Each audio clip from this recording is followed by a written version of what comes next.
Hello everybody, hope you are doing well. Today we are going to display the voice recording to listen to them.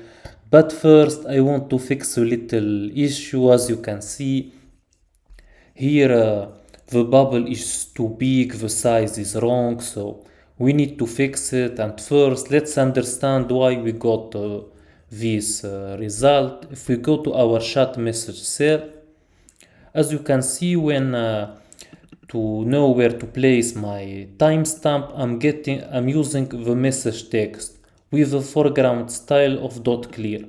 The problem is that I forgot to give it a line limit, because as you see, for example, here I got 6 lines of code. So here this one will be, I got 6 more lines in my bubble, so it's like I had 12 lines when I only have 6 lines. To fix it, it's very easy, because all you need is to give it a line limit. So here we give it dot line limit of 1. We do it also for the case where we receive a message. So here also we give it a line limit of 1, and this should be enough to fix the first bug.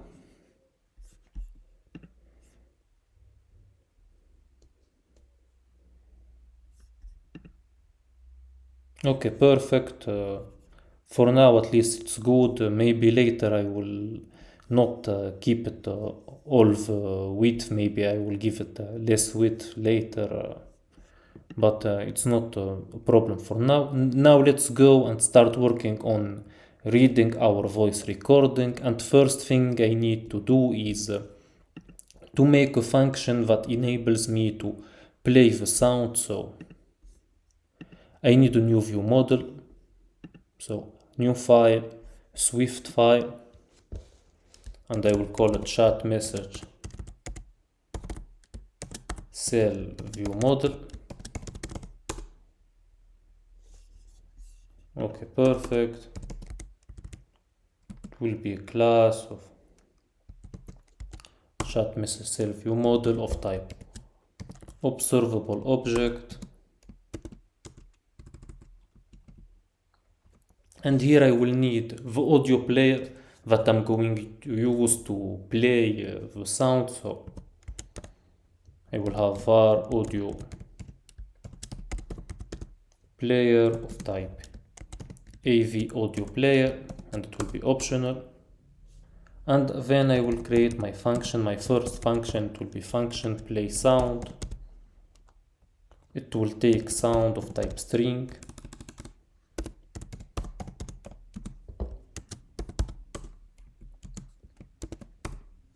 And first thing, I check the URL. So guard let URL equal URL, and of course I give it the one I just got, so the sound string. Else, of course, we write invalid URL, and we return. Okay, perfect. Now we got a do try and catch, because we need to play our audio player. So it will be a do with try and catch. We start with a catch, and it will be error playing the audio or sound, whatever you want to call it. And we can write the error dot localized description. And here it will be audio player equal try AV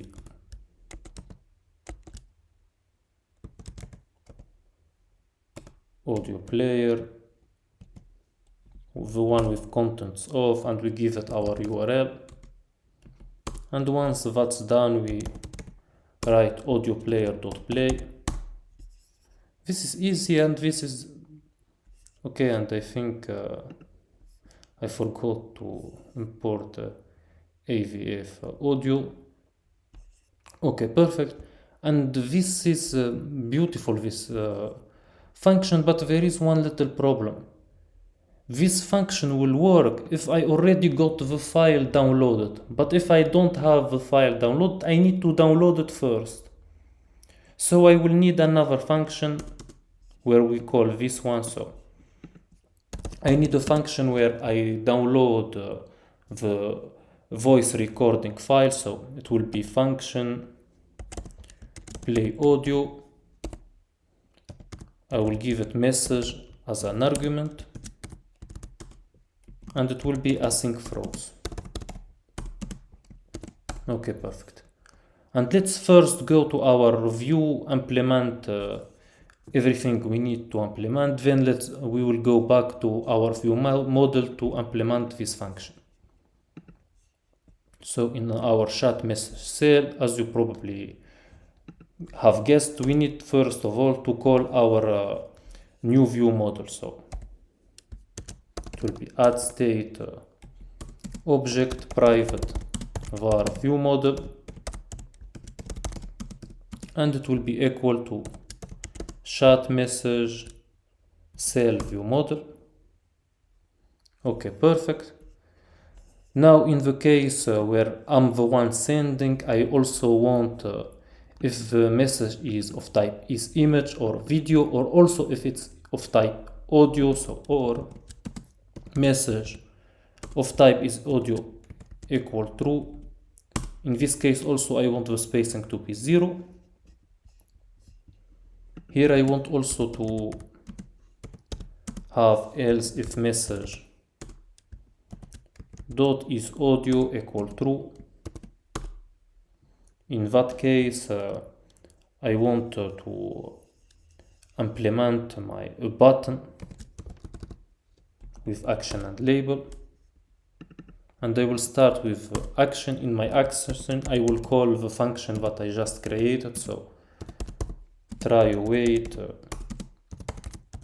view model dot play audio, and I will give it the message. Okay, perfect.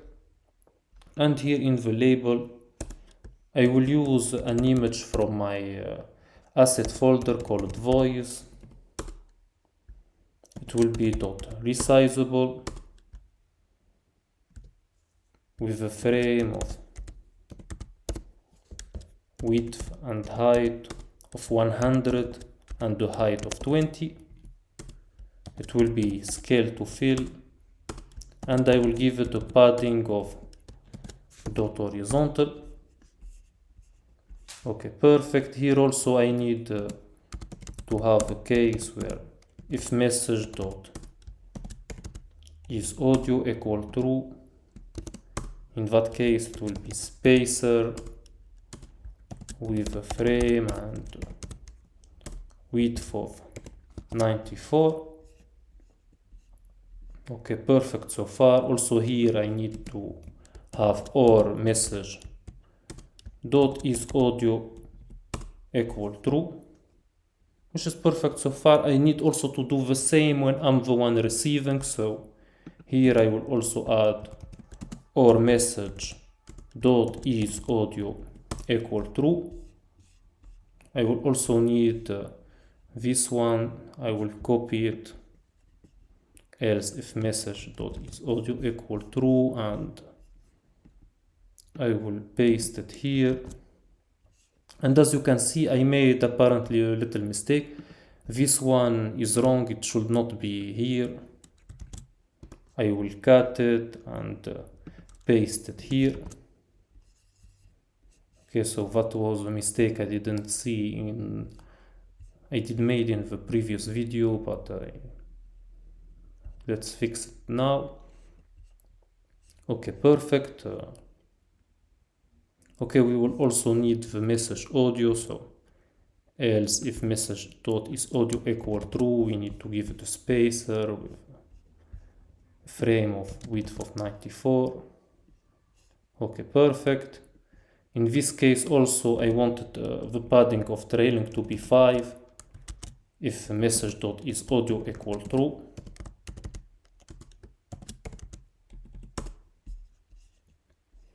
And here the same thing also. If message dot is audio equal true, that's what I need to do. That should be all I need so far. Let's see what I have so far. Then we will go back and implement our function. Okay, so let's wait for it. The display should have changed for now. So if I go here, as you can see, it's a lot better now, but still I want now to, when I click on it, to be able to hear what I said. So we need to implement our play audio. And in our play audio, it's very easy. There are two cases. First case, I didn't download the file. In that case, I need to first download the file, to move it to a local URL, and then play it. If the file is already downloaded, my voice recording is already downloaded from the storage, so in that case, I play the audio directly, so I directly call the play sound. Okay, so first thing, let's check our URL is correct. So I will start with guardlet audio URL. It will be equal to URL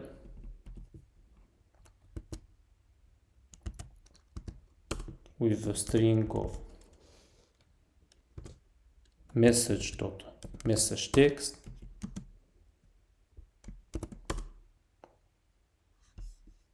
and else, of course, we will return. We can write invalid URL or whatever you want, for example, invalid URL or anything you want. Okay, the second step is to have my local URL and my document URL. So the document URL, it will be equal to file manager dot default dot URLs for document directory in .user domain mask, and as you saw in the previous video, it returns an array of URLs, so I will return .first, that way I get the first URL. Then it will be let local URL, it will be equal to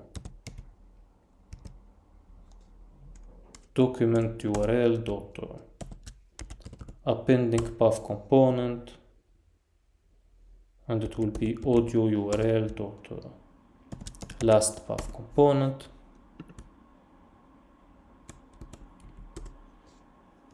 And now the most important thing is to check if our our voice recording exists inside our directory, if it's already downloaded. So to check it, we will have if file manager dot default dot file exists at path, and I give it the local URL dot path. In that case, I call my function play sound and I give it the URL, so it will be local URL dot path, and that should be enough in this case to play the sound. If it's not downloaded, in that case we got more things to work, because we need to download the voice recording. In that case we will need let download task. It will be equal to URL session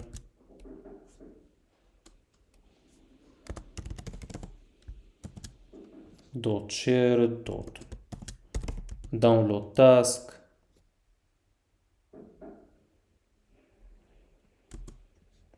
Okay, and I will give it the audio URL,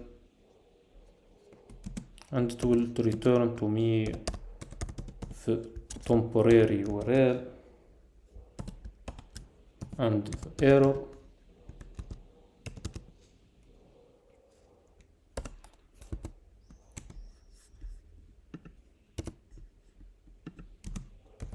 course in.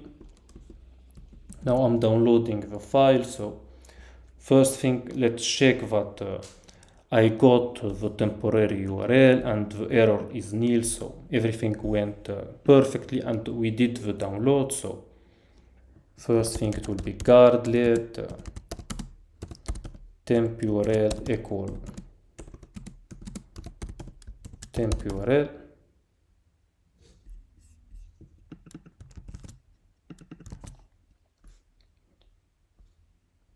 and error equal nil.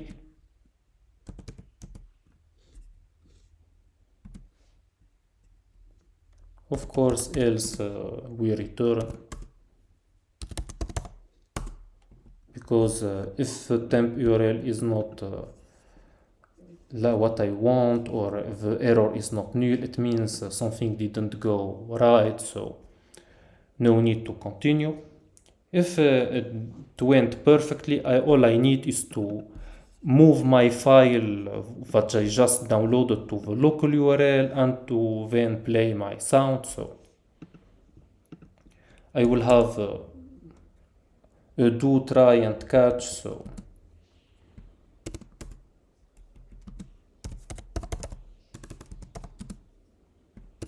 in the catch, I will start with it. I will write